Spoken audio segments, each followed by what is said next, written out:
నమస్తే, welcome to VTV. ప్రస్తుతం season వ్యాధులు ఇబ్బంది పెడుతున్నాయి.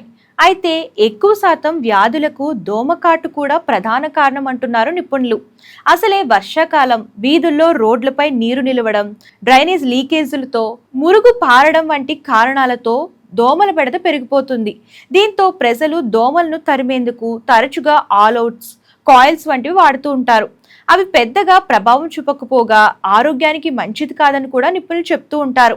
అయితే అలాంటి పరిస్థితిని ఎదుర్కొనడానికి, దోమల బెడద నుండి తప్పించుకోవడానికి కొన్ని రకాల మొక్కలు మేలు చేస్తాయని ప్రకృతి వైద్యులు సూచిస్తున్నారు. అవేంటో ఇప్పుడు తెలుసుకుందాం. పుదీనా, లావెండర్ మొక్కలు సువాసన గల మొక్కలివి.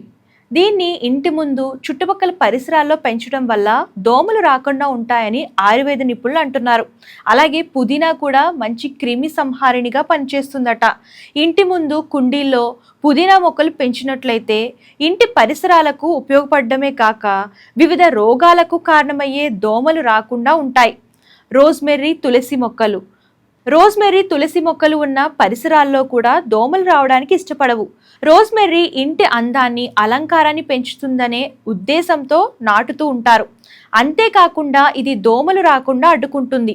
ఎందుకంటే దీని నుంచి వెలువడే వాసనను అవి తట్టుకోలేవు. ఇక తులసి మొక్క గురించి అందరికీ తెలిసిందే. మన దేశంలో దీన్ని పవిత్రమైనదిగా భావిస్తూ పూజిస్తూ ఉంటాము. ఇందులో ఎన్నో ఔషధ గుణాలు దాగుండడమే కాక దాని వాసన కారణంగా దోమల నివారణగా కూడా పనిచేస్తుందట. ఈ వీడియో కనుక నచ్చితే లైక్ చేయండి, షేర్ చేయండి. మరిన్ని లేటెస్ట్ వీడియోస్ కోసం మన ఛానల్ ఫాలో అవుతుండండి. సబ్స్క్రైబ్ చేయడం మర్చిపోకండి. ధన్యవాదాలు.